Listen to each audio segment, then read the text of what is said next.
André Stégère, tu es né à Genève le 7 septembre 1928. Est-ce que tu pourrais nous parler de tes parents? Ah ben bien sûr, je pense que ça ne s'oublie pas. Je ne pourrais pas vraiment parler de ma naissance, ça je l'ai oublié. Mais je sais que je suis né à la rue du Vieux-Billard, donc c'était encore l'époque des accouchements, on pourrait dire amateurs. Les accouchements de nos jours sont devenus professionnels. Et ce qui s'est passé avec mes parents très tôt, je vais quand même sauter des années, d'abord, mes parents parlaient peu. Et entre eux, avec les autres, ils étaient assez pas muets, mais ils parlaient que pour dire des choses qui leur paraissaient essentielles. Peut-être que, rétrospectivement, c'est de là que m'est venu le goût des mots. Parce que j'ai dû les conquérir. J'ai dû me les approprier, mais pas dans le milieu familial, en dehors du milieu familial. Donc, peut-être que ça a établi, bon, supposition pour supposition, des rapports avec les autres. C'est pas l'enfer pour moi, les autres, c'est au contraire le paradis. Je veux dire que le rapport aux autres est important. Peut-être que c'est, rétrospectivement, ce qui code mon idée d'entrer dans le théâtre. C'est-à-dire d'être en rapport avec les autres, plutôt que dans l'écriture, qui est un travail plus personnel, même si on écrit pour le théâtre. Je pense que c'est une des questions premières, c'est vaincre ce silence, quelque part. Ça me rappelle Magnan, que tu connais bien, et c'est vaincre ce silence, me créer un espace qui est un espace de compréhension et d'expression. Après quoi, je me souviens d'éléments qui sont... j'étais enfant unique, ce qui fait que je jouais tout seul, souvent. Par exemple, il y avait un linoléum avec des petites cases, comme ça, qui représentaient exactement la grandeur de ces vignettes de coureurs cyclistes qu'on trouvait dans les chocolats, dans les trucs comme ça. Alors, je constituais des équipes, et avec des dés, je me mettais au sol très tôt. Quel âge? Ah, mais c'était quand j'ai découvert les tours d'Italie, de France et d'Espagne, enfin surtout de France. Alors, donc j'avais vers les 7 ans, et je me mettais au sol avec des dés, et je faisais avancer comme le jeu de loi. Mais c'était le Tour de France. Donc, le voyage autour du monde dans ma chambre, c'était pour moi le Tour de France dans ma chambre. Et je jouais tout seul, mais je donnais des répliques, je faisais des interviews de sportifs, tu vois, enfin, je prenais des places. Prendre des places, hors celles qui t'est attribuée par une destinée, c'est peut-être entrer dans la volonté de représenter quelqu'un d'autre que soi. Ce qui est peut-être le propre de la pulsion du jeu au théâtre. Tu as dit que tes parents parlaient peu, mais ce qui est frappant, tu es né à Genève et tu t'appelles Stégère, mais ça pourrait aussi être Steiger, c'est d'origine allemande, suisse-allemande. Oui, c'est de l'Oberland bernois, paraît-il. C'est un prof de l'université de Berne qui m'a expliqué ça, que ça veut dire porion. La traduction la plus claire serait en français porion. C'est-à-dire que le porion, c'est celui qui montait de la mine les minerais différents, charbon ou autres, sur le sol. Donc, à dos d'homme, bien sûr, à l'époque, avec des hottes sur les échelles, ils remontaient, alors on les appelait des Steigen, c'est-à-dire donc des remonteurs de déchets. J'aime bien cette expression. Et donc, ça qualifiait une fonction publique, en quelque sorte. Et si tu veux, si on veut faire une équivalence, ça s'appellerait Montand. Tu vois? André Montand. Voilà, André Montand. D'accord. Tu vois? Mais ce qui d'ailleurs ne va pas sans équivoque, car qu'est-ce qu'on peut monter dans la vie? Outre évidemment les déchets, on peut monter les dames, on peut monter les chevaux, hein, mais bon, laissons ça en suspens. Oui. Ton père est né à Genève ou il est né en Non, à Port-Entruy. Suisse-allemande? À Port-Entruy, pas en Suisse allemande, à Port-Entruy. Et ma mère. Qu'est-ce qui l'a amené à Genève? Alors c'est la crise. Après, il a fait son apprentissage sellerie, matelassier, tapissier là-bas. Puis après, il y a eu la mob de 14-18. Et puis après, période difficile, crise, alors évidemment l'appel de la cité. La cité, c'était Genève pour des francophones. Et il a rencontré donc par hasard ma mère qui était elle aussi, qui était de chez Opello, un tout petit bled près de Fribourg. Pour la petite histoire, j'ai voulu savoir où c'était. J'ai cherché vainement, je ne l'ai pas trouvé. On m'a dit après, des amis fribourgeois m'ont dit, mais tu sais, c'est 2 fermes. C'est un lieu dit, en quelque sorte. Et elle avait été, comme fille de la campagne, prise comme dame de compagnie, jeune fille de compagnie, notamment avec une comtesse vénitienne qui l'amenait à Venise avec elle et qui l'amenait à la Fenice avec elle. Non. Et elle a découvert le théâtre à travers ça. Et donc, quelque comme part... dame de compagnie. Oui, comme dame de compagnie. À la Fenice. Ouais, entre autres. Et alors, quand elle est revenue après à Genève, bon, ils sont rencontrés. Comment, ça, je ne saurais pas le dire, mais ça doit être un heureux hasard puisque je suis né de cette rencontre. Et à partir de ce moment-là, très tôt, et là, ça ramène à un autre souvenir, c'est qu'alors très très tôt, je suis allé voir des opérettes au Grand Théâtre, à la Poulaille, et elle entraînait mon père, évidemment, qui était un mari de Cide, qui suivait le mouvement, et on allait voir des opérettes, rarement des opéras, peut-être quelques Verdi encore, mais pas Wagner, mais des opérettes, et moi je découvrais ça, je raconte souvent cette anecdote. Le premier spectacle que j'ai vu, c'est Les Saltimbanques de Louis Gane, une opérette dont je peux te redessiner maintenant le décor. Je peux te redessiner non seulement le décor, mais je peux redécouvrir la jeune première, la diva, qui était merveilleuse et qui chantait « C'est l'amour qui flotte dans l'air à la ronde ». Et moi, j'étais amoureux de cette jeune première, quoi. Est-ce que ton amour du théâtre est donc passé à travers les interprètes féminines de cette opérette, à cet âge-là en tout cas? Un peu comme Tchekhov. Ouais. Tu connais l'anecdote de Tchekhov, ses parents l'amènent pour la première fois au théâtre, tout petit, ouais. Et il découvre la Belle Hélène d'Offenbach. Et il tombe amoureux, évidemment, de la Belle Hélène, en tournée à Taganrog, où il habitait. Et après, il économise de l'argent pour aller voir des pièces. Ses parents sont fauchés, il n'a pas beaucoup de pognon. Alors qu'est-ce qu'il fait? Il organise ce qu'on appelle en Belgique la tendrie, c'est-à-dire c'est la chasse aux oiseaux nuisibles. On chasse les oiseaux nuisibles ou les œufs des nuisibles qu'on va apporter au commissariat. Et si on amène un oiseau mort, on nous donne tant de roubles ou tant de kopecks. Si on amène des œufs, tant de kopecks. Et avec ça, il se constituait un pécule qui lui permettait de se payer des représentations théâtrales. Mais alors, chose curieuse, c'est que c'était interdit par son collège, où ils étaient en uniforme. Alors, ils se changeaient avec deux, trois copains, ils s'affublaient de fausses barbes, et ils allaient au théâtre.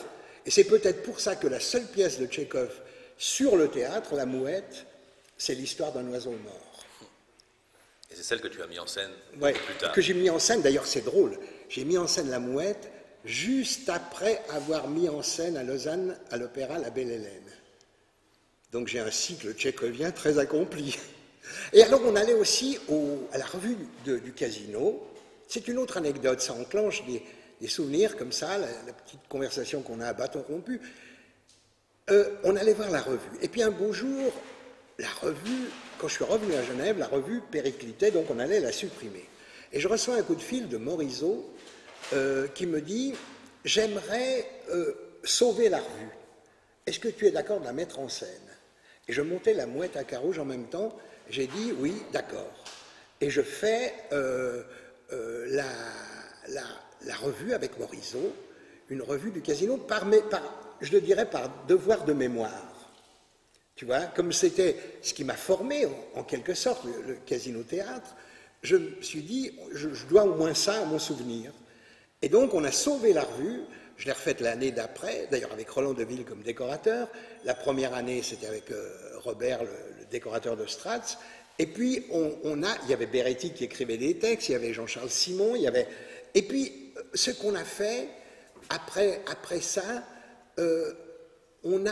moi je l'ai abandonnée après, mais elle était sauvée, c'était reparti, la revue est repartie. Donc la revue de ton enfance joue son rôle dans une partie de ta vie, c'est les années 80, début des années 80, si je me souviens bien, cette époque où tu Quand je mets en reprends scène ça, ouais. la revue. Tu as évoqué La Belle Hélène, tu as évoqué Tchekhov. Je me permets de revenir Oui, oui, à l'ancien. à Plain Palais. Tu es un enfant de Plain Palais, tu es né Oui. à Plain Palais.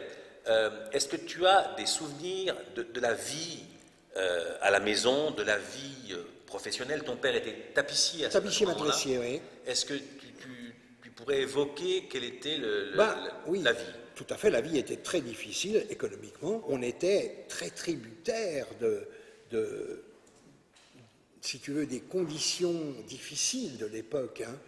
Mais ça se gérait bien, je veux dire, on gérait bien ça. On trouvait des substituts pour compléter, tu vois, des gardiens d'immeubles, des trucs comme ça en plus pour ma mère. Ce qu'on appelle des petits boulots. Voilà, des petits boulots complémentaires. Et puis moi, je suivais donc l'école primaire, mais j'ai le souvenir... C'était à l'école où? À l'école du Mail. Hein, et j'ai le souvenir d'ailleurs d'un élément important, c'est que la vie, pour moi, c'était la plaine de Plain Palais. Ça, on joue au football, là-dessus, hein, sur la plaine de Plain Palais. Puis on jouait le soir, quand la brume venait, on jouait au ballon prisonnier, parce que là, ça permettait d'inclure les dames, qui étaient très très jeunes. Le soir venant, on jouait à la backdoor, on jouait bon, à toutes ces peut-être répétitions, plus ou moins générales, de ce qui sera plus tard une vie normale d'adulte. Tu avais une enfance libre, au sens que tu pouvais aller, venir, sortir, jouer. Tout à fait. Mais j'étais enfant unique, donc c'était plus facile à gérer, quoi. Hein. Je dépendais que de moi, en fin de compte. Puis comme mes parents devaient beaucoup travailler quand même pour assurer la bouffe, moi j'avais des plages de liberté énormes. Alors on formait des bandes, des groupes, des trucs comme ça. C'était un truc assez festif. Et puis alors, il se trouve que pour arriver à partir en vacances, il n'y avait qu'une possibilité pour moi, c'était la paroisse catholique du Sacré-Cœur. Il y avait un abbé formidable, l'abbé Bouvier. Alors j'allais aux Alinges, près de Thonon, en vacances, et cet abbé, c'était un type absolument... Alors il faisait des jeux de piste, mais avec personnages. Les plus âgés jouaient des personnages, et on était la nuit entraînés dans des marais, dans des trucs. C'était incroyable, ces jeux de piste. C'était du théâtre, déjà, mais en action. Et puis surtout, il y avait un vieil arbre, et autour un banc, comme ça, et on se mettait... certains sur le banc, d'autres accroupis, et tous les soirs, ils nous racontaient une histoire. Et ils nous racontaient des histoires mais tu vois, ces espèces de contes pour enfants, mais pas des contes, vraiment des romans pour enfants, mais extraordinaires. Moi, on vivait ça d'une façon incroyable, ce qui fait que j'ai cru très tôt à la parole. Parce qu'à mon sens, les histoires que racontait cet abbé Bouvier étaient plus créatrice pour moi d'images que les images même du jeu de piste, tu vois. Donc je faisais déjà une sélection, je ne suis pas le seul certainement, mais c'était une des sélections importantes. Et ça, c'était des espèces de colonies? Des colonies organisées par l'Église du Sacré-Cœur, voilà, en France? Oui, ils avaient une sorte de grande bâtisse aux Alinges. Et le château des Alinges, quand on était puni la nuit parce qu'on bavardait ou tout ça, quand il ne fallait pas, alors on partait de nuit, on devait monter jusqu'au château, aller chercher quelque chose et le redescendre. Or la nuit, quand tu es môme, dans ces sentiers comme ça, et tout ça, tu te fais un cinéma pas possible.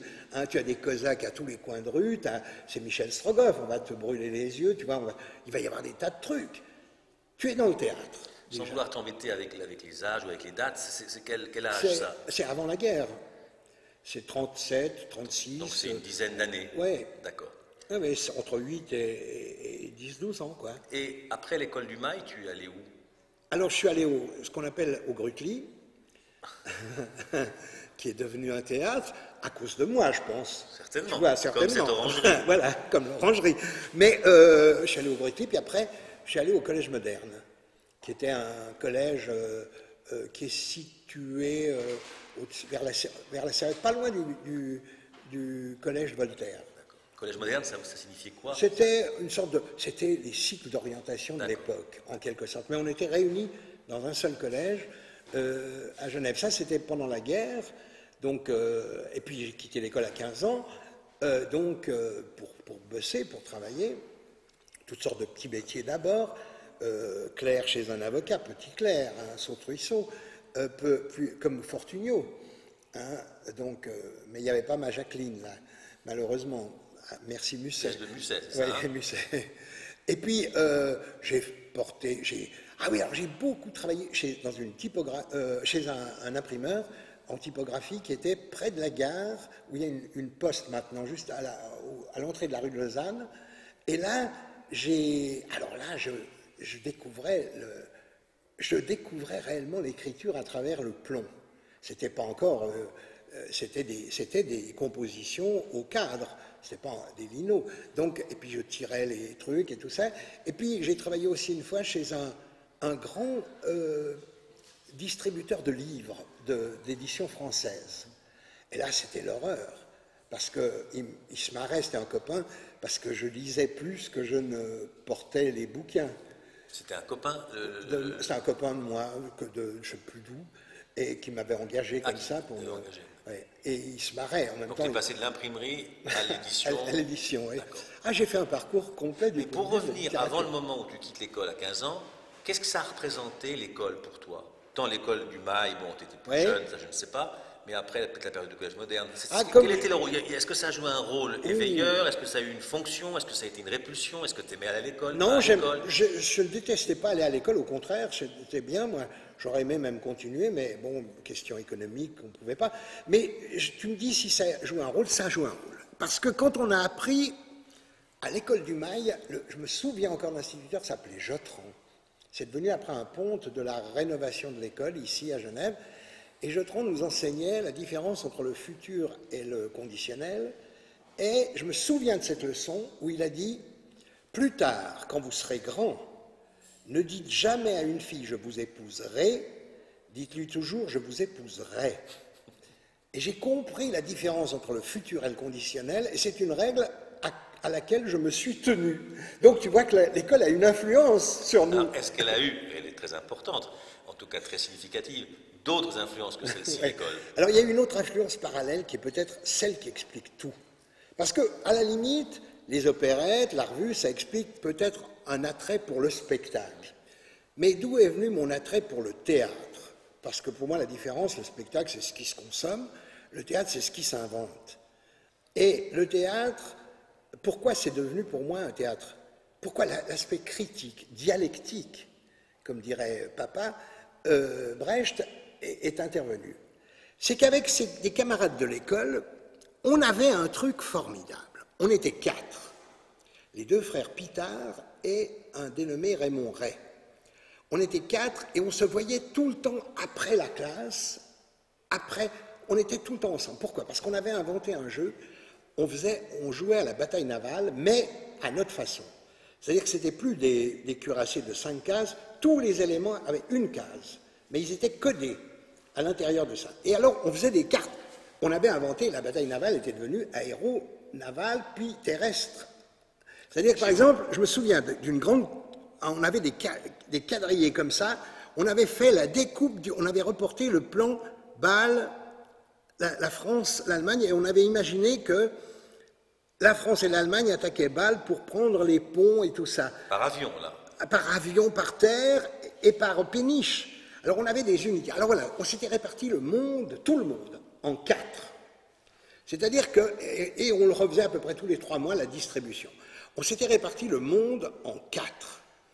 Alors on avait calculé le nombre d'habitants, on avait des trucs incroyables, des tas de bouquins, le nombre d'habitants, le nombre de kilomètres carrés, on disait, voilà, alors si tu as l'Allemagne, tu as tant de points dans le rapport habitant-superficie. Si tu as l'URSS, tu as tant de points. Si tu as la Chine, tu as tant de points. Si tu as les États-Unis, tu as tant de points. Et tout. Et puis on se répartissait au nombre de kilomètres et d'habitants, à peu près également le monde, et puis à partir de là, on fait ce qu'on voulait. Alors on éditait des journaux à la main, qu'on faisait des journaux faux. Des journaux uniques. Uniques, oui, uniquement pour qu'on communiquait aux autres, pour expliquer notre état de belligérance ou non. Et alors, on jouait ça. Et je me souviens, ça c'est exemplaire, parce que je crois que c'est de là que ça vient. Ray adorait le jazz, comme nous, à l'époque, on était les seuls, on était considérés dans nos maisons comme des farfelus, parce qu'on écoutait du jazz, hein, c'était les sauvages, tu vois, comme ça reste tout le temps. Et alors, il adorait, mais lui, alors le jazz, ce qui fait qu'il voulait toujours avoir, quand on redistribuait les pays, il voulait toujours avoir les États-Unis. Nous, de bonne grâce, on lui laissait les États-Unis. Puis on se répartissait les autres pays. Alors, un jour, je me souviens d'avoir eu l'Angleterre, puis la fois d'après l'Allemagne, entre autres parmi d'autres pays. Ce qui fait que quand on éditait des journaux, on éditait les journaux vrais, enfin faussement vrais. Or, on était en pleine guerre. Et quand on avait l'Allemagne, on jouait le jeu et on essayait de comprendre la pensée hitlérienne, en gros, ou l'Italie, la pensée mussolinienne. Et puis quand on avait l'URSS, on essayait de comprendre la pensée stalinienne, en gros, pour schématiser. Et ça a joué pour moi pour l'apprentissage de la dialectique. C'est qu'on défendait, et pour le théâtre, on défendait avec une âpreté incroyable des systèmes, des idéologies auxquelles on ne croyait pas. Et avec enthousiasme, avec un engagement complet. Et je me souviens d'avoir tenu des discours pendant 2 mois sur... Alors on allait chercher dans les ambassades, les légations des journaux. Je me souviens quand un jour, on avait l'Allemagne et l'Italie avec un des Pitard et moi, alors on est allé aux ambassades d'Allemagne et on avait ramené des collections de Signal, tu sais, le journal allemand nazi. Et puis quand on allait après en URSS, on allait essayer d'avoir des documents sur l'URSS. Et on changeait. Et on adoptait le point de vue mais un peu comme un comédien qui change de personnage, qui joue un jour le traître, un jour le héros, et qui doit avoir une pseudo-identification. Ce que tu racontes là est sidérant. Alors, la question que je pose, ou que je me pose, ou que je te pose, c'est quelle est la part de réinvention de la mémoire, de reconstitution de la mémoire? Non pas que vous ne pouviez pas avoir ces capacités-là, c'est à 12-13 ans, mais c'est vrai que c'est impressionnant, parce que ce que tu évoques, cette capacité à jouer les pays et à s'approprier leur point de vue, leur identité, sans les juger, et à organiser une sorte effectivement de dialectique et d'opposition, c'est quand même quelque chose qui est très avancé pour cet âge-là. Oui, mais il faut dire Ou est-ce que non, je ne doute pas de cette qualité-là, hein, encore une fois, qu'il n'y ait pas de malentendu, mais c'est vrai que ça apparaît comme une scène primitive de l'appropriation du point de vue, de la défense d'un point de vue, de la formulation d'un point de vue, de sa capacité à changer de point de vue. C'est une scène primitive, mais en même temps c'est une scène matricielle, c'est énorme. Je te répondrai, c'est parce qu'on était 4. Seul, on n'aurait pas pu. C'est pourquoi je crois beaucoup au collectif. Ça aussi, ça m'a formé. La question du collectif arrive à travers, surtout pour un enfant, seul, tu vois, unique. Donc, ça m'a entraîné, j'ai découvert que plus on était à penser ensemble, plus on était riche de pensée. Et ça, je crois que je le repère maintenant. Et puis, ça s'est poursuivi après, quand je suis entré dans des usines, ou quand je suis entré après au SANA. Ce collectif a toujours joué. Et je veux dire que le collectif a toujours été porteur pour moi de quelque chose. Quand j'ai travaillé dans les milieux d'usine, j'ai adhéré à des troupes théâtrales politiques d'usine. Le groupe Élan qu'on avait formé, on écrivait des textes nous-mêmes pour des reprises de cartes, pour des trucs comme ça. C'est là mes premières apparitions sur scène. Alors, avant d'aller sur ce moment, notamment du théâtre ouvrier, du théâtre prolétarien, juste encore quelques questions vraiment, pas anecdotiques, mais toutes simples. Ces espaces de jeu, ce que tu viens de raconter, ça se passait où? C'était à la maison? C'était chez les copains? C'était souvent... c'était à l'école? Non, c'était à la maison, mais les Pitards, leur père était professeur au collège Calvin. Donc, ils avaient une belle villa aux Acacias. Et ils avaient une grande chambre pour eux, avec tous les jeux, tout ça. Et c'était ça le lieu de rendez-vous, la tanière. La tanière, c'était la villa de ces Pitards, tu vois. Et c'est là qu'on se retrouvait tout le temps. Dès qu'on sortait de l'école, on se retrouvait puis on jouait à la bataille navale. Et tu dis on était 4, et de temps en temps on faisait ce journal unique pour informer les autres. Chacun. Il y avait un rapport avec les autres. Oui, parce qu'on Autre faisait, que vous 4. on faisait le journal de notre pays dominant, et puis on le communiquait aux autres qui le lisaient, puis les autres nous passaient le leur. Et on faisait une sorte de café du commerce, sans le vouloir. Tu vois, où on lit les journaux et où on découvre... Dans la tanière. Dans la tanière. Et il y avait un retour à l'école. Non. Non. Non, non, c'était un espace tout à fait... Non, mais un retour individuel, aux copains de l'école. Non, alors à l'école, on avait nos points de vue. Et nos points de vue étaient tout à fait différents. Hein, Déjà, là, on voit... Ah oui, on tenait deux discours différents, diamétralement. À l'école, c'était la résistance, c'était ça.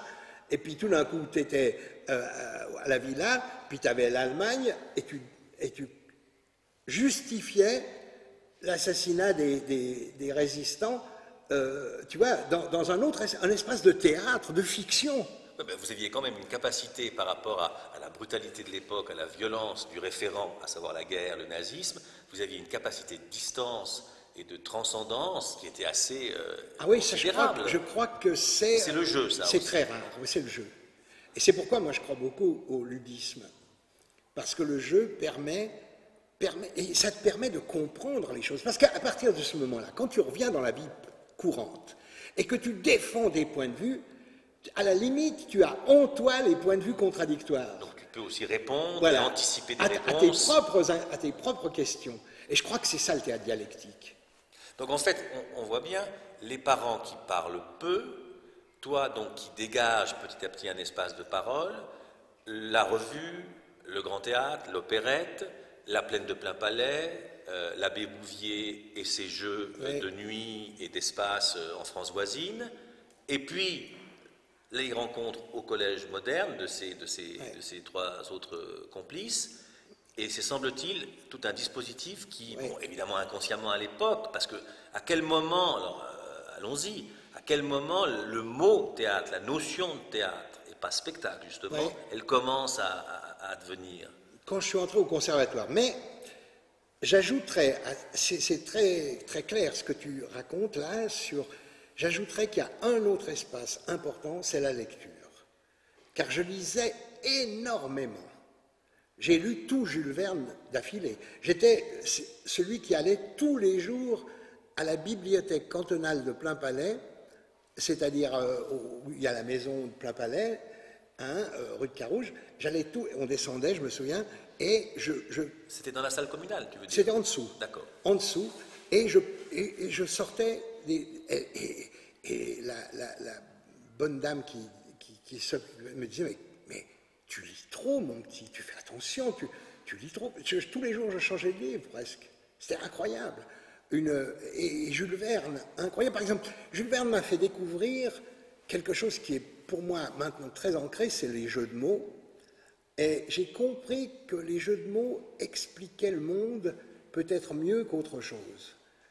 Et peut-être, j'ai pas attendu De Vos ou Bedos pour bien le comprendre, tu vois. Pourquoi? Parce que dans 20 milieux sous les mers, tout d'un coup, le Nautilus, il y a un bruit, heurte quelque chose. Et un des personnages recueillis dit au capitaine Nemo, accident, et il lui répond non, incident. Et puis ça continue, le roman, et tout d'un coup, il y a de nouveau un bruit, un truc comme ça, et le personnage vient vers Nemo et lui dit incident, et Nemo répond non, accident.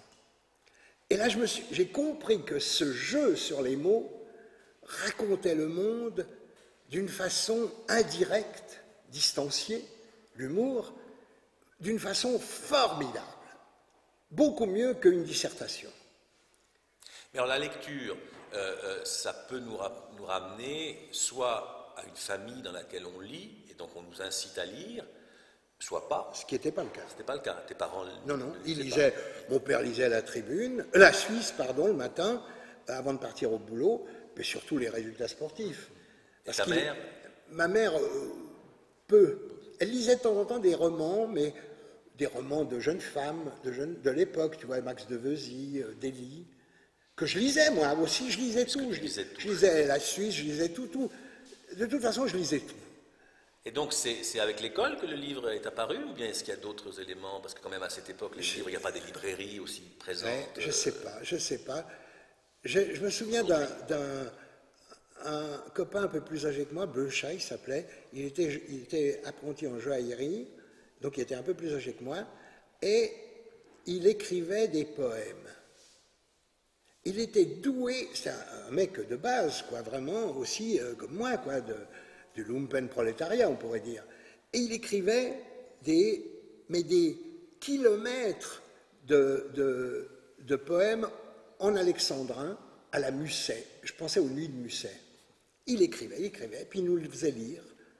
Alors, des tas de gens comme ça qui incitent à lire des choses, ça te forme aussi.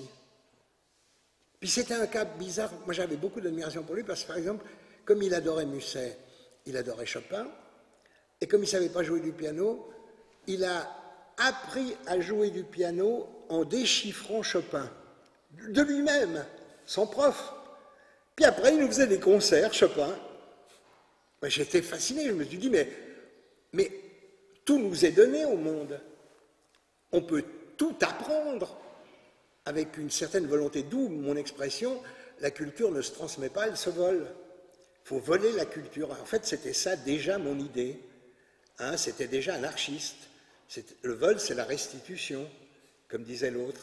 Eh bien, voler la culture, pourquoi on ne nous la donne pas? Il faut l'apprendre, il faut aller la chercher. Mais ça, c'est donc des choses que tu as découvert très jeune. Est-ce que sur le plan, tu parlais d'anarchie là ou d'anarchisme, est-ce que sur le plan idéologique, à la maison, il y avait des prises de position de tes parents par rapport aux problèmes de société, par rapport à des partis politiques? Alors là, tu m'ouvres, c'est marrant parce que c'est ta question qui vient de me faire penser à ça, on est en direct. Là, pour des raisons économiques, mon père travaillait beaucoup en tant que tapissier matelassier pour des clients privés qui étaient plutôt de droite, plutôt même bien pensants. Par contre, la situation sociale que nous vivions nous amenait plutôt dans l'autre camp. Et donc, il y avait un truc bizarre, c'est que je crois que c'est à travers mon père que j'ai appris, peut-être ma mère était plus marginale, plus déjà méfiante par rapport aux idéologies. Mais mon père devait compenser pour sa clientèle et pour ça. Et peut-être que instinctivement, j'ai pris quelque chose de ça, c'est-à-dire que la ruse. C'est la 5e difficulté pour dire la vérité, comme dirait Brecht. Qu'est-ce que c'est? Il faut ruser si on veut survivre.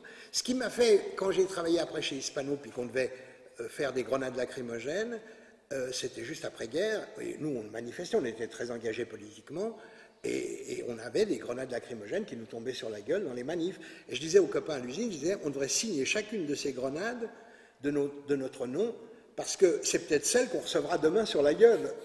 Et c'est ce qui m'avait fait trouver cette expression, on fait du théâtre pour que ça nous retombe sur la gueule. Et je l'avais appelé le théâtre sur la gueule.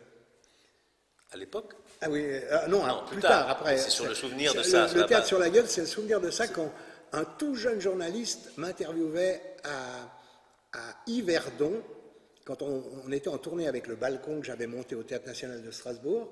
Il s'appelait Patrick Ferlat. Donc là, on est à la fin des années 60, début 70, 71. D'accord. Et donc, le théâtre sur la gueule, ben ça on y reviendra parce que c'est une formule frappante, si j'ose dire.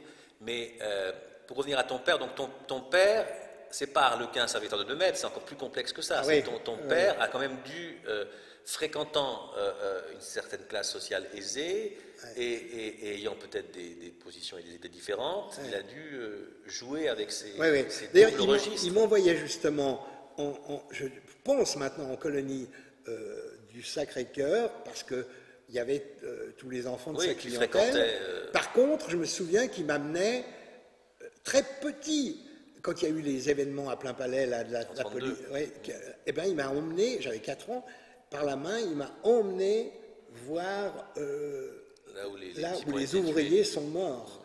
Et puis après, je me souviens, plus tard, c'est en 36 ou 37, un grand discours sur la plaine de Plain-Palais, c'est mon premier grand discours politique, c'était Nicole. Léon Nicole. Le tribun Nicole qui enflammait la plaine de Plainpalais par un discours très, très, très de gauche, quoi. Et ça, c'est ton père qui t'emmène Et là. c'est mon père qui m'emmène, oui. Donc je pense que cette contradiction, je pense que la contradiction, je l'ai apprise concrètement, pas par les livres, pas par Hegel. Oui, donc il y a le père et la marginalité de la mère, qui est en même temps une chose singulière, forte, c'est un terme Ouais, assez c'est fort. le contraire d'habitude. Ouais. Et puis il y a le jeu que tu évoquais avec les quatre Ouais, sur ouais. le jeu de la guerre. C'est une série de coïncidences.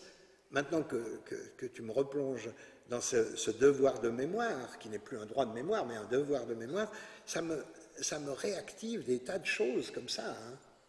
Mais alors, tu as à un moment donné dit que pour des raisons financières, tu n'as pas pu continuer l'école. Ouais. Qu'est-ce que ça a fait à l'époque? C'était une chose relativement banale pour les enfants de ta classe que de devoir abandonner l'école? Ou bien Oui. quel souvenir tu as de ça? Non, toi-même c'était normal, je veux dire, parce que la revendication n'était pas encore là. Il y avait le constat. Je crois d'abord que quand les gens revendiquent tout de suite, c'est quand ils n'ont pas de constat à faire. Alors ils sont, par exemple, moi je pense après mai 68 à un fils de banquier qui arrivait, qui changeait avant d'entrer dans le théâtre de Strasbourg occupé, il changeait, il se mettait en ouvrier avec un beau foulard rouge, et puis il venait, mais c'est un fils de banquier. Quand il ressortait, il reprenait sa Jaguar pour rentrer chez lui avec un petit costume propre et tout ça. Donc là, on est révolutionnaire sans maturation, pour le cliché. Alors que nous, on fait d'abord un constat. Et avant d'avoir une attitude de dire, mais il faut transformer le monde. Il faut d'abord faire le constat de ce qu'il est. Celui qui ne fait pas le constat fait joujou avec l'idée de l'opposition. C'est ça, je crois, la différence. Donc, à un moment donné, est-ce que c'est une chose, je rentre un peu dans le détail exprès, oui. je ne sais pas si c'est utile, mais est-ce que c'est une chose qu'on t'a prévenu, ou toi-même tu savais que ça allait arriver comme ça, tu continues pas l'école? Est-ce que tu as un souvenir de ça? C'était la fin de la scolarité, puis il n'y avait pas d'argent. J'avais un prof juge, il s'appelait, qui était mon prof de classe, qui était en même temps champion de ski, et qui était en prof de physique-chimie, et il voulait à tout prix que je continue. Lui, c'était mon prof de classe. Mais c'était difficile, c'était pas possible. C'était vraiment pas possible que ça continue comme ça, quoi. Et donc, à partir de là, qu'est-ce qui se passe? Donc, économiquement, je veux dire. Bien sûr, tu ne continues Ben, pas. Je travaille, alors je fais des trucs, puis après, finalement, après avoir plusieurs petits travaux à droite, à gauche, tout ça, je finis aux ateliers Gardy, où j'ai donc appareillage électrique à la jonction, où trouve un emploi d'apprenti de bureau. Et là, il y a une chose très très drôle, c'est que je tombe sur un directeur. Alors je suis passé au service vente, puis après au service achat. Au service vente, ça se passait normalement, je tapais des factures, des trucs habituels, quoi. On exploite les apprentis en faisant croire qu'ils apprennent quelque chose. Mais ce n'est pas tout à fait vrai. Hein, c'est un peu des emplois secondaires, quoi. Puis après, par contre, je passe un bureau plus petit, c'était le bureau des achats. Et là, j'avais un chef de service qui était merveilleux. Alors j'avais un bureau, je me souviens. Dans mon bureau, j'avais des bouquins, j'avais une machine, j'avais des bouquins, et je lisais Sartre, je lisais Camus, oui, et j'ai lu très tôt La Nausée, un des premiers dès que c'est sorti. Après, je te dis, je lisais tout. J'ai lu au Sana, un peu juste après Gardy, la recherche du temps perdu dans l'ordre, au Sana, ce qui faisait dire à Barthes, nous avons tous les deux une culture de sanatorium, parce que Barthes, c'était la même chose. Et alors j'avais ces bouquins, je lisais, puis je faisais semblant, tu vois. Mais en fait, je notais des trucs que je lisais. Puis il me regardait, puis il se marrait. De temps en temps, il me demandait de faire un truc près. Et puis alors, je tapais à la machine, des commandes, des trucs comme ça, puis tout de suite après, je passais une feuille, puis j'écrivais des poèmes, des textes, des trucs comme ça. C'est là que tu as commencé à écrire? Oui. À part les journaux de... Non, à part c'est là que j'ai commencé à écrire. Mais juste au niveau des dates, là aussi, ça c'est à la fin de la guerre. Oui, oui. Ça, c'est, si tu Quoi, veux, c'est. Je suis parti à Paris en 50, c'est entre la fin de la guerre et les années 50. Je suis parti, j'ai passé en 48 mes 20 ans au Sana, à Montana-Vermala, et donc c'est mon repère, ça. D'accord. C'est donc tout avant. Parce qu'après le Sana, quand je suis redescendu du Sana, où j'ai fait ma première mise en scène au Sana. Ouais.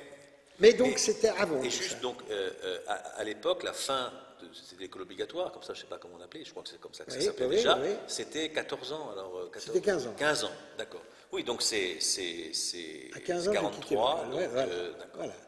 Et puis alors après, donc, comme j'étais dans des milieux assez de gauche, quoi, et puis avec les ouvriers Gardi et tout ça, donc on avait formé un groupe qui s'appelait le groupe Élan, tout de suite après la guerre.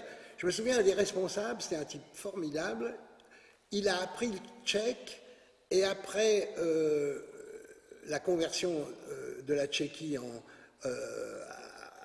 au moment de l'arrivée du communisme, il est parti en Tchèque, et il a été un ponte du parti tchèque. C'était un prof, Non, c'était un ouvrier, pardon. un ouvrier qui a appris le tchèque pour aller un ouvrier genevois. Genevois. Ouais. Alors il y avait des tas de gens comme ça, et puis c'est là que je raconte cette anecdote qui est habituelle maintenant, c'est qu'un jour les copains nous ont dit, bon, bah, vous nous montrez tout le temps au théâtre, c'est ça le théâtre, vous nous montrez tout le temps des trucs politiques et tout ça, mais il y a quand même du théâtre, on nous a parlé à l'école quand on était petit de Molière, de trucs, il y a du théâtre, alors vous pouvez pas nous en montrer un jour, alors on a dit, bon d'accord, alors on a dit on va prendre Molière, c'est le plus connu, puis on a pris Molière, on a lu des pièces de Molière, puis on a dit on va prendre la première pièce, c'est la première, ça doit être la plus facile, c'est la jalousie du Barbouillé, et on monte la jalousie du Barbouillé, on ne savait pas que c'était une des plus difficiles à monter, et je jouais le docteur, et puis on ne s'en sortait pas, alors on avait un copain qui était metteur en ondes à la radio et metteur en scène, William Jacques, qui avait fait partie d'un groupe identique, mais avant-guerre, un groupe de gauche aussi, ouvrier. Groupe prolétarien, Voilà, TP. ouais, TP, qui c'est était ça. avant-guerre. Et alors on lui a demandé s'il ne pouvait pas venir nous donner un conseil pour monter la jalousie Barbouillé. Il est venu à l'œil, comme ça. On répétait au-dessus du café du Moulin Rouge, dans une salle de réunion comme il y avait dans tous les cafés naguère. Et il est venu, et puis c'est lui qui m'a dit, mais tu devrais continuer dans le théâtre, tu devrais aller au conservatoire. Puis je ne savais pas, moi. Le conservatoire, oui, mais moi je travaille. Il dit, mais il y a des cours le soir et puis le samedi. Ah bon, ben, je me suis pointé là, puis par chance, je suis tombé chez Greta Prosor.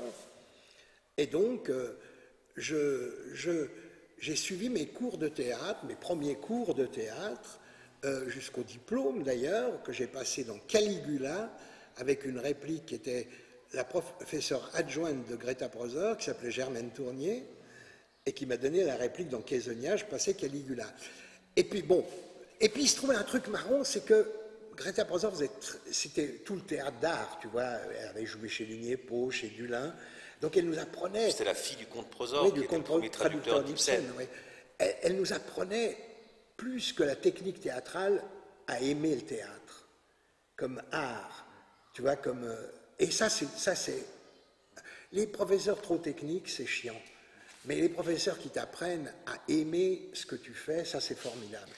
Juste revenons un tout petit peu en arrière. Donc, tu es apprenti, tu lis Sartre dans le tiroir, si j'ose dire, et après tu vas, quand tu dis je travaillais en usine, c'est un stade différent de l'apprenti ou tu resteras... C'est en même temps. C'est en même temps. C'est parce qu'il y avait une grande collusion entre les blouses blanches et les ouvriers. J'ai travaillé en usine en bleu, alors plus tard, quand je suis revenu du Sana, j'avais moins de fric, il fallait que j'économise ça, alors c'est là que je suis entré chez Hispano-Suiza. D'accord. Et alors, avant, parce que je vois dans ta chronologie que tu as toi-même élaboré des mises en scène, tu dis 1946-47, Suisse, Genève, théâtre amateur ouvrier, groupe Élan, tu viens d'en parler, entre parenthèses, scène politique, au pluriel. Oui. Donc c'est là, à ce moment-là, que... On écrivait des sketchs politiques. Oui, mais donc le théâtre, au départ, comme tu l'as pratiqué, théâtre amateur ouvrier, Oui. c'est l'intitulé, il a eu d'abord une fonction militante, utilitaire, d'intervention. Ouais. D'où le choc, j'imagine, après avec Greta Prosor, Voilà. et la complémentarité Ben oui, sans doute. mais en passant par la jalousie du barbouillet. Oui, et donc le déclic C'est aussi ça, de le William déclic. Jacques et de Tout d'un Molière. coup, voilà. C'est ça. C'est une rencontre heureuse. Ouais. Mais en fait, toutes nos histoires sont des histoires aléatoires de rencontres heureuses. Donc en fait, ce qui se passe, c'est que tu vas être amené à commencer à faire du théâtre, à produire des scènes politiques dans ton activité d'apprenti ouvrier. Voilà. Et c'est à ce moment-là que certains collègues, camarades ouvriers te disent on aimerait bien voir du théâtre, Ouais. donc que vous faites le Barbouillet, que vous faites appel à William Jacques.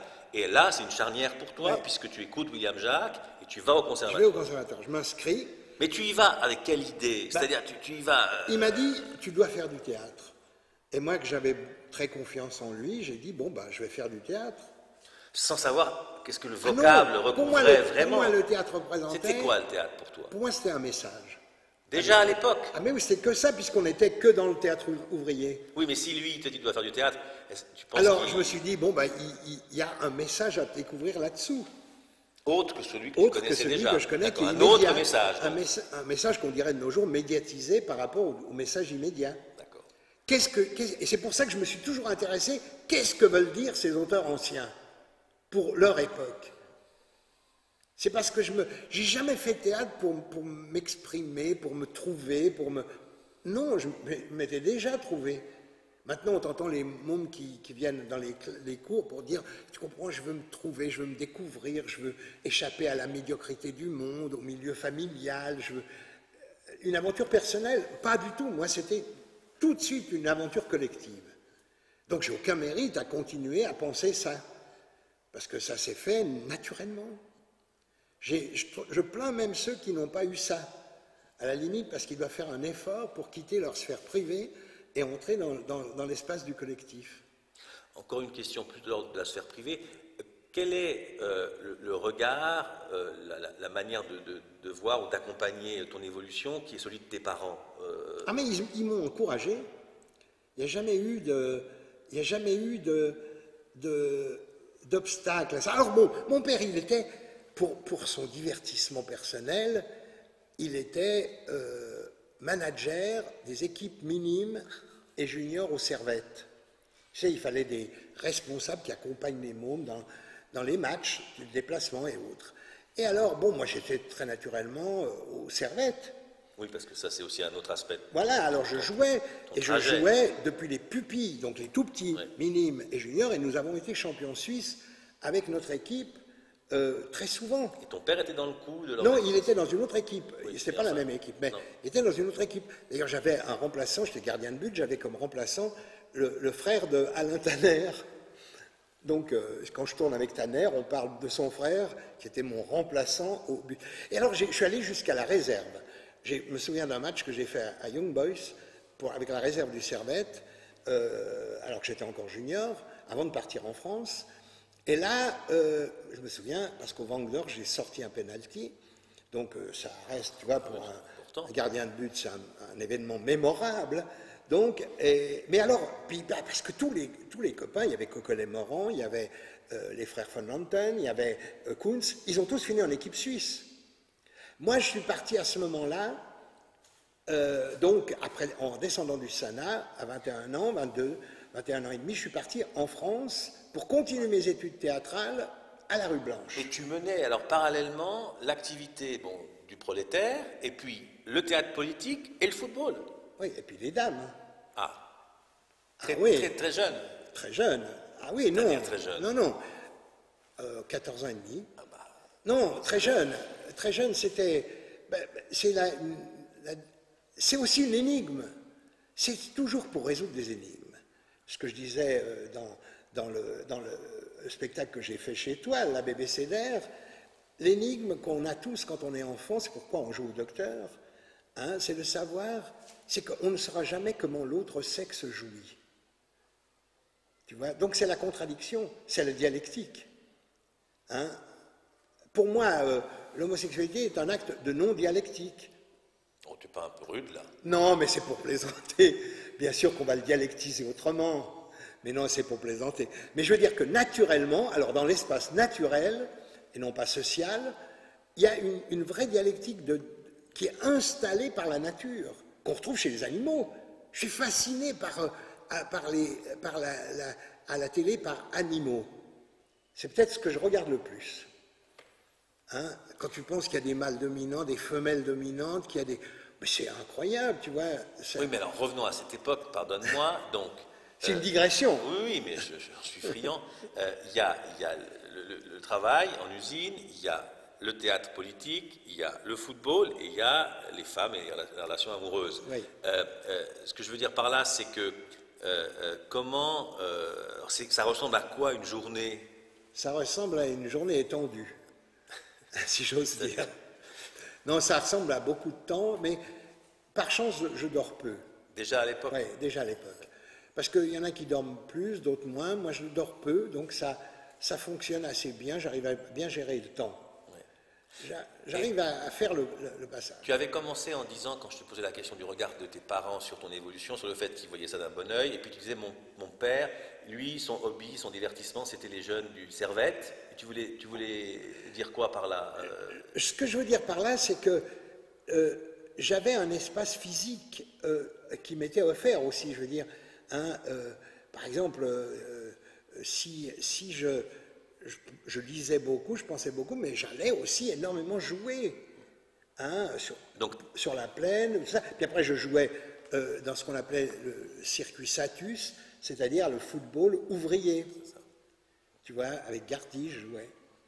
Donc, la famille, on a parlé du père, on a parlé de la mère, on va pas élargir forcément, mais est-ce qu'il y avait autour du jeune André Stégère un sentiment d'une famille élargie au sens de cousins, au sens de... Ah oui, alors j'avais des cousins, mais malheureusement, j'avais des cousins, par exemple un qui habitait les Eaux-Vives, avec qui qui est plus âgé que moi, avec qui je sortais énormément, parce qu'il se louait comme rameur au bord du lac, tu vois, pour promener les clients. Alors il s'est un peu de blé comme ça, puis moi je faisais aussi ça. Il m'a mis dans le coup. Il m'a appris à nager, hein, entre autres, tu vois.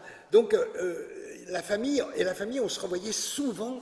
Alors oui, parce que j'avais un oncle qui avait près de Vernier une propriété assez grande d'ailleurs, avec un petit chalet, et c'était un contremaître à l'usine à gaz, je crois, au départ. Il avait donc accumulé de ça, il s'était payé ça, c'était pas cher à l'époque, et ce qui fait que quand la guerre est arrivée, il a fait un truc formidable, il a donné des parcelles de terrain à tous ses frères, sœurs, ou maris ou femmes de frères, sœurs, et tous les samedis, dimanches, on allait là-bas et on labourait, on plantait les pommes de terre, c'était la guerre. Ça nous a d'ailleurs permis de bouffer beaucoup, ça. Et c'est un oncle formidable, je veux dire, il donne à sa famille du terrain pour qu'il puisse survivre. Alors on se retrouvait là-bas, on écrivait des pièces entre nous. Oh. Oui, je me souviens, avec des chansons et toutes des sortes de pérettes. On mettait, oui, en famille, avec mes cousines et mes cousins. Alors on avait une petite baraque à nous qu'on avait transformée en théâtre. Mais c'est marrant que tu me redis ça parce que... Mais toi, t'étais... on était très mômes, c'était la guerre. Oui, t'étais très môme. Et là-dedans, t'étais, ça ne veut pas dire grand-chose, plutôt moteur. Est-ce qu'il y en avait d'autres qui... J'écrivais beaucoup des sketchs. Et puis je les jouais, je les mettais en scène. Je mettais en scène, comme metteur en scène, entre guillemets, j'animais le jeu. Bon, ce qui fait que quand je suis entré au conservatoire chez Greta Prosor ne savait pas bien mettre en scène. Alors elle me disait, ils vont travailler telle scène, André, tu peux préparer...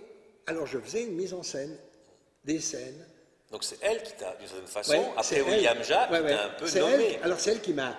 William Jacques, c'est pour entrer comme comédien. Et puis après, Greta Prosor, mais naturellement, elle m'a orienté sur la mise en scène. Ce qui fait que quand je suis arrivé à Paris après, à la rue Blanche, ça s'est passé naturellement. Je mettais en scène aussi, on était deux, trois, qui sont devenus metteurs en scène par la suite d'ailleurs. On était deux, trois à mettre en scène nos copains. Mais alors, donc tu l'as dit à plusieurs reprises, tu as évoqué le Sana. Qu'est-ce qui s'est passé alors au Sana, d'abord c'était un Sana mix. Non mais d'abord, oui, non mais tu as eu la tuberculose J'ai eu, oui, comme tous les produits de guerre, hein, on était tous atteints. Moi j'avais une primo-infection, que ça s'est dégénéré un peu en un début de caverne, mais ce qu'on appelle un infiltrat. Et puis bon, ils m'ont envoyé... Et là tu étais déjà au conservatoire quand tu as été... Oui, j'avais déjà fait beaucoup au conservatoire. Et puis, alors il s'est passé un truc formidable, c'est que le jour où je suis monté au Sana, c'est le jour où je devais partir à l'école de recrue. Donc j'ai évité 4 mois d'école de recrue et j'ai fait 1 an de Sana. Mais j'y ai gagné. Parce que non seulement j'ai lu énormément, bon, t'apprends à jouer au bridge, t'apprends des tas de trucs en même temps, et puis en même temps, il y avait... le Toubib, génial, voulait à tout prix qu'on fasse de l'animation pour échapper à la mollesse du Sana. Alors on s'occupait d'un ciné-club. Et moi j'étais môme, tu vois, je te dis, j'avais 19 ans, et je m'occupais du ciné-club. On avait une fois par semaine ciné-club dans une des salles du Sana. On avait un projecteur, puis on faisait venir des... Donc, encore une fois, une commande, une incitation. Alors je sélectionnais. On a vu la Marseillaise de Renoir, on a vu, je sais pas, la règle du jeu, des tas de trucs comme ça que je sélectionnais sur la base de mes lectures, de tout ça.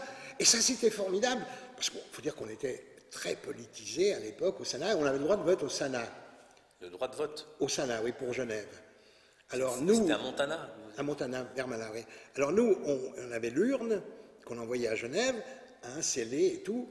Mais nous, on était très actifs au Sana, alors on allait trouver les copains, on disait, j'avais un mec merveilleux qui écrivait pour moi au Sana des revues que j'ai montées, et c'est lui qui avait fait passer les archives secrètes du Parti communiste d'Espagne en France au moment de la guerre d'Espagne. Pache, il s'appelait, c'était un mec génial.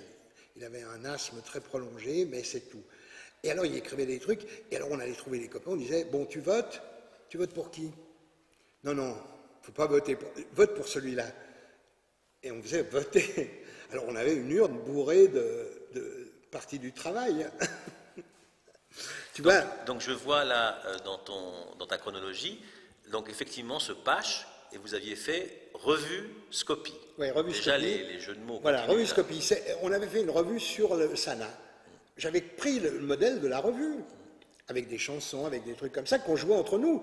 Moi, je mettais en scène avec des malades, puisque c'était un Sana mixte, donc hommes et femmes. J'allais te poser la question. Oui, c'était un Sana mixte. Très bien, ouais.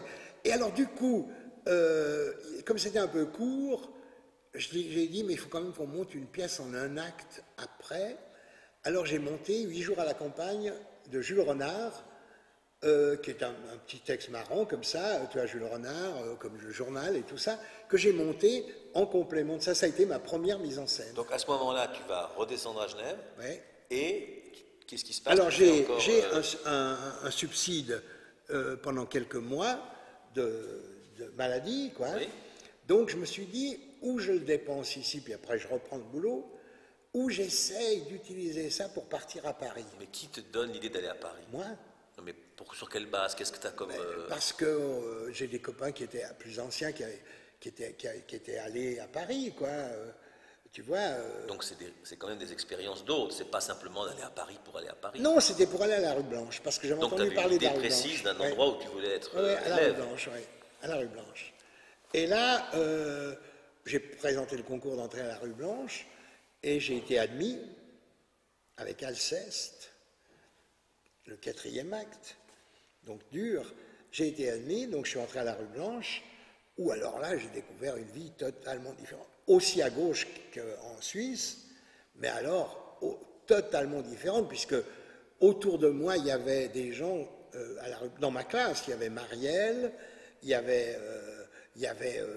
Annie Girardot, qui qui revenait tout le temps parce que son copain était avec nous. Il y avait Belmondo qui venait de quitter l'année d'avant, mais qui revenait tout le temps. Il y avait Poiret, il y avait Serrault, il y avait... enfin, c'était incroyable. Et Marc Augeret, qui après est parti dans la chanson. Et puis j'ai donné la première réplique à un tout jeune comédien qui est entré à la rue Blanche, timide, n'osant pas jouer, vraiment. Il s'appelait Guy Bedos. Oh, Timide. t'es timide. Très timide. Quand je lui redis encore, je me souviens, je lui donnais la réplique dans Argante des Fourrés de Scapin, il jouait Scapin. Puis bon, il y avait Emmanuel Riva, il y avait... Mais alors, en tant que Genevois, ou en tant que Suisse, c'est pas forcément la même chose, tout de suite, tu es dans ton élément Oui, parce que le gouvernement français faisait un truc formidable. Si on était accepté à la rue Blanche, on avait des bourses de l'État français pour des étudiants suisses. Des bourses. Donc tu as été un boursier de l'État français. J'étais boursier de l'État français à la rue Blanche. Alors qu'ici, même pour les Suisses, pour avoir une bourse, c'est la croix et la panière. Là-bas, bon, c'était... Et sur le plan, tu dis les gens étaient de gauche, mais il y avait, autrement. Il y avait des cellules. Oui, mais sur le plan de la manière dont on t'a accueilli, la manière dont tu as découvert la vie là-bas, la façon de parler, les mœurs, la mentalité, ça s'est passé d'emblée. Oui, parce que j'y étais allé souvent. Par exemple, j'y étais allé assez longtemps en 1947. Ah, donc avant de décider d'y aller vraiment. Oui, je connaissais Paris. Parce que j'ai toute ma famille habitait la région parisienne. Et ta famille du côté de... De ma mère et de mon père. Ah bon? Des deux, ouais. Mais ça veut dire que c'était une petite partie. Ma mère, c'était Boulogne-Billancourt. Mon oncle était dans les usines Billancourt, de Renault. Et puis, du côté de mon père, c'était Saint-Ouen. Ah, d'accord. Et donc, d'ailleurs, j'ai habité chez ma tante à Saint-Ouen. Et comment ils étaient en France, eux? Ah, mais c'était un frère de ma mère a épousé une Française, lui est mort, et c'est resté ma tante, et elle m'a accueilli. Oui, et du côté de ton père? C'était le moment où les Suisses... Ce qu'il faut voir, c'est qu'avant d'accueillir les émigrés mâles en Suisse, les Suisses ont d'abord été, pendant tout le 19e, des émigrés permanents. Ils devraient s'en souvenir de ça, quand ils accueillent les émigrés, merde. Hein, ils ont été partout. Moi, j'ai un oncle qui avait des orangeries à Fès, du côté de ma mère. J'avais un oncle qui était aux usines Billancourt. J'avais un oncle qui était chef de publicité à la Saponite, c'est-à-dire les savons, tu sais, avant-guerre. Toutes les grandes peintures qu'il y avait sur les murs, tu sais, c'était lui. Il habitait Fontainebleau, près du château. Et puis à Nemours. Et puis... non, c'était parti... Donc, juste parce que je ne sais pas si tu l'as dit, mais le nom de ta mère, c'était comment? Chenot. Chenot. Chenot. Donc, les Chenot, comme les stagiaires, sont des gens qui ont émigré aussi. Donc, au fond, tu t'inscris. Bien sûr, et tu fais bien de le rappeler dans les termes que tu choisis. Mais pour ma part, je ne connaissais pas ça. Et je trouve qu'on devrait faire un spectacle sur le 19e, les Suisses allant émigrer. Je trouve génial de faire un spectacle où on renverse l'histoire. Faisons-le ensemble, absolument. Simplement, je ne connaissais pas cet élément qui te concerne. Et donc, c'est pour ça que je me permets de le souligner. Je ne m'attendais pas à ça. Donc, en fait, tu connaissais déjà un peu Paris. 2, tu avais de la famille. Et 3, contrairement peut-être à d'autres Suisses, je pense à des récits de Vaudois, par exemple.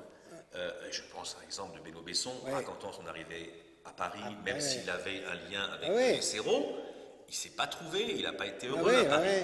Toi, tu as l'air de dire que d'emblée, tu étais dans ton élément. Oui, parce que dès qu'il y a eu des trains possibles après-guerre entre la Suisse et Paris, je suis parti voir ma famille et tout ça, mais en même temps, je suis allé au théâtre.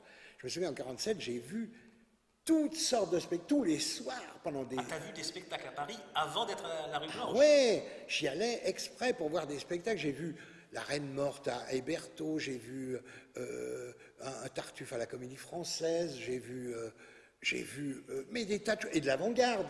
Dans les petits théâtres, j'ai vu tu vois, dans les petits théâtres, ou Lancry, ou Noctambule. Donc, en fait, ce qui semble alors se dessiner, je ne sais pas si je me trompe, mais c'est très vite, même s'il y a des lames de fond, mais quand même très vite, entre l'expérience du théâtre politique militant, le Barbouillet, William Jacques, le Conservatoire, Greta Prosor, les spectacles que tu vois à Paris avant d'être à la rue Blanche, plus la rue Blanche, l'incitation à faire de la mise en scène par Greta Prosor déjà, tu te retrouves au fond très actif, ce qui explique pourquoi il semble que tu as commencé très tôt à faire de la mise en scène, même avant, entre guillemets, sans le savoir.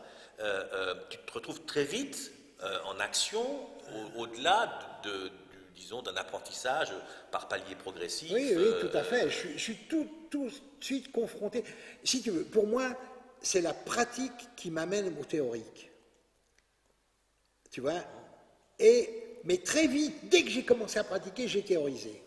C'est-à-dire que dès que j'ai fait, même avec les mouvements ouvriers, tout de suite j'ai lu des articles sur Piscator, sur Brecht, tu vois, tout ce qu'on pouvait trouver, tout ce qu'on nous communiquait, tout ce qui était trouvable, tu vois. Quel a été, tu parlais de ce qu'on pouvait nous communiquer, je pense encore à l'époque genevoise, quel a été le rôle du Parti du Travail dans ta formation? C'était pas immédiatement lié parce que moi je militais comme tout le monde, tu vois, mais c'était à la Suisse. Mais c'est plutôt mon point de vue personnel, c'est mes lectures. C'est quand tout d'un coup les lectures m'ont amené je trouvais, parce que je lis de la façon suivante à cette époque-là. Je vois un truc qu'il faut, on parle dans un bouquin, par exemple, on parle de Marx, on parle du Capital de Marx. Et donc, automatiquement, je vais lire le Capital. On parle de Freud, j'ai découvert Freud très tôt. Tu vois, même des gens qui en disent du mal. Parce que j'aime bien lire quand des gens, même qui me sont proches, disent pas du bien de quelqu'un d'autre. Et on retrouve le jeu de la guerre. Là. Voilà, parce que je veux retrouver le trajet qu'ils ont fait pour dire je n'aime pas. Tu vois? Autrement, ça me... Et je me souviens qu'Adamov, ça a été la même chose. Adamov a traduit Jung, et quand j'ai connu Adamov, il détestait Jung. Hein, le psychanalyste, juste un fasciste et tout ça, ce qui est vrai, d'ailleurs, il a plus ou moins, enfin bon, peu importe, mais était séduit par le mouvement. Et c'est pourquoi, comme disait Adamov, c'est pourquoi il est très suisse, Jung. Ce qu'il voulait dire. Il voulait dire, ce qu'il disait, la Suisse, hein, c'est quelque chose. Mais il avait des mauvais souvenirs de son passage à Genève. Ouais. Avec, dans la rue la Coraterie, avec les magasins disant « Mort aux étrangers ». Tu vois, en pleine guerre de 14-18.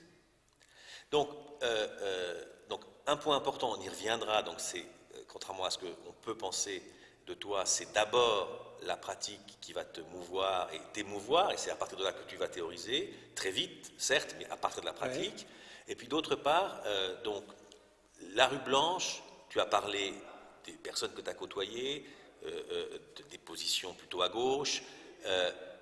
Quand même, est-ce que les voyages que tu as fait avant t'avaient à ce point-là préparé à être de plein pied d'emblée, ou est-ce qu'il n'y a quand même pas dans les premiers mois, les premières années, un émerveillement ou un rejet? Je crois pas un rejet. Ça s'est passé comment? Il y a une accélération quand même de la connaissance, du vol. Oui, l'émerveillement, il est là. C'est-à-dire que j'avais vu des spectacles classiques. Il ne faut pas oublier qu'entre-temps, j'avais fait la création du théâtre de poche à Genève. J'ai fait partie du premier spectacle à la Grand Rue, encore dans l'appartement, avec Fabienne Fabius, la putain respectueuse. Je jouais un des flics, dans une mise en scène de Henri Giquel, avec François Simon, et tout ça. Donc j'avais joué déjà maintenant, puis j'avais joué. Mais ça, juste alors, pour la reconstitution, ça c'est au moment où tu es au conservatoire avec Greta Prosor. Voilà, tout de suite. Donc tu te retrouves tout de suite au Poche, à sa fondation, sur le premier spectacle. C'est ce qui m'a amené au Sana d'ailleurs, parce que je travaillais toujours en usine, mais la nuit je travaillais au théâtre. Et qu'est-ce qui t'a amené au Sana? On faisait la santé, tu veux dire, tu as exposé la santé. On faisait les décors, on faisait tout nous-mêmes au Poche. Je me souviens d'avoir appris les chansons de l'opéra de Katsu grâce à William Jacques et François Simon qui chantaient, en payant les décors avec nous, qui chantaient les chansons de l'opéra de Katsu. Ça, c'est un souvenir incroyable, avec Bodiol, qui était décorateur. Donc, ce que tu veux dire, c'est que tu as un certain type d'expérience à Genève. Oui. Puis j'allais voir beaucoup de spectacles. Par exemple, quand j'étais au conservatoire. Mais est-ce que tu allais dans la France voisine, par exemple? Est-ce que tu allais à...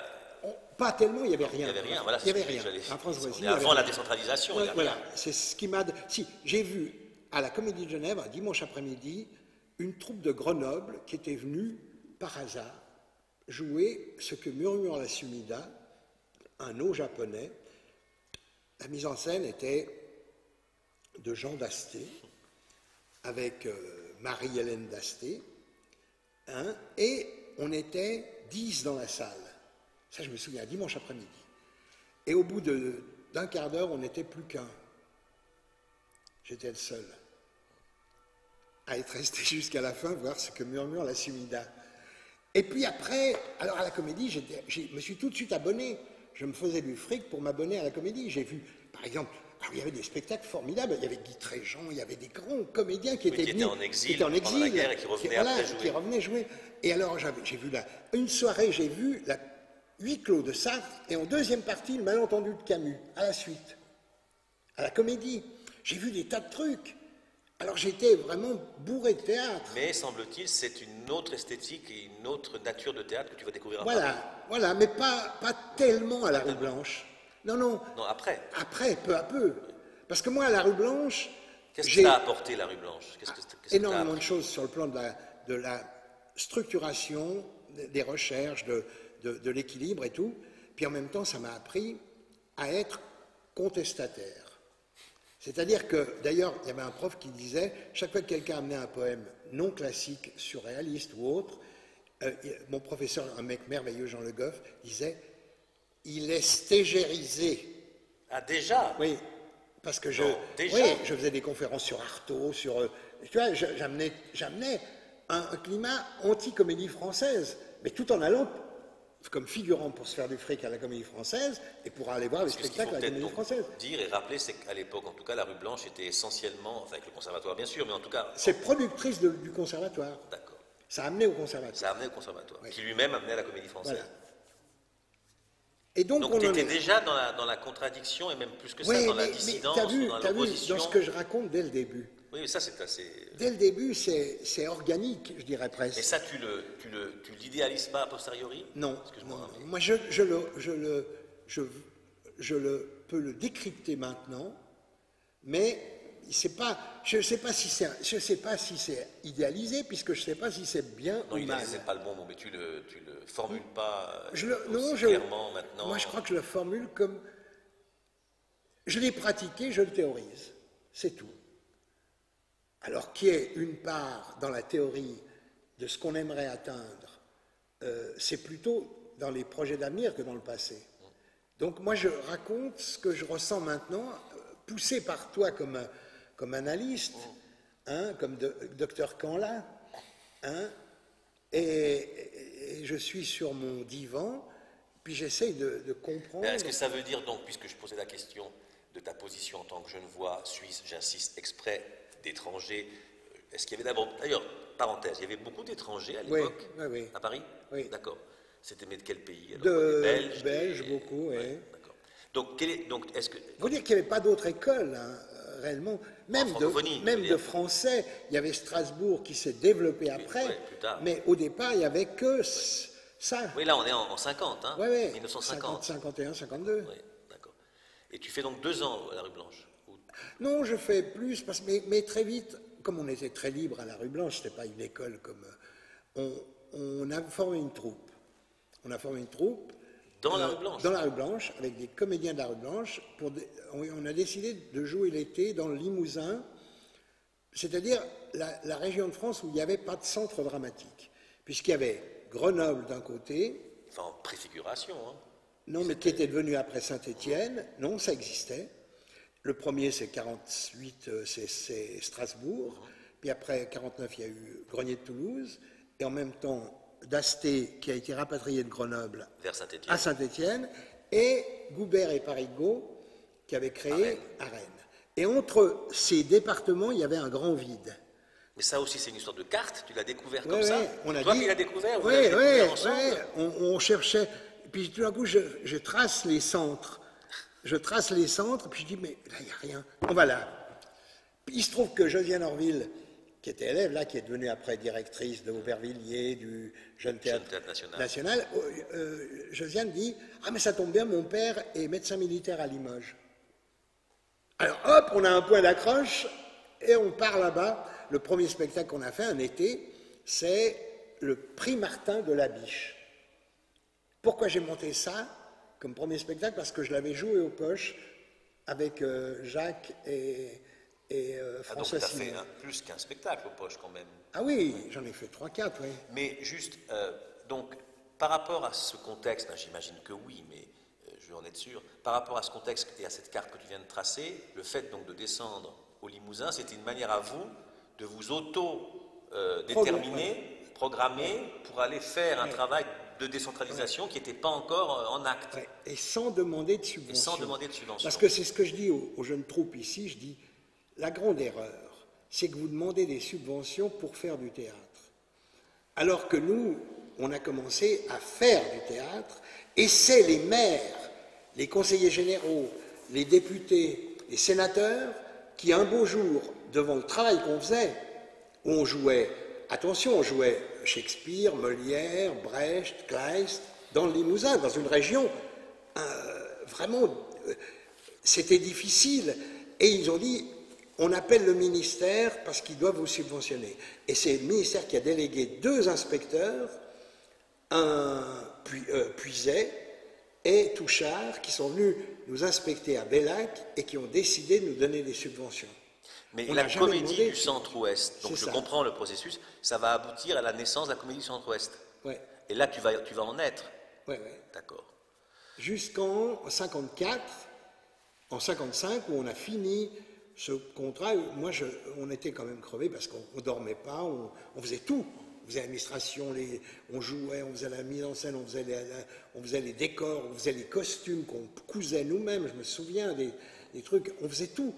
Et on était crevés, on dormait 2 heures par nuit maximum. Et encore, on dormait dans les théâtres parce qu'on n'avait pas de quoi se payer des hôtels. Donc et à ce moment-là, on est revenu à Paris, puis j'ai formé la compagnie André Stégère. Ça, c'est encore une autre histoire. Durant cette période, à Bellac, dans le Limousin, tu n'es plus à la rue Blanche. J'y vais de temps en temps. De temps en temps.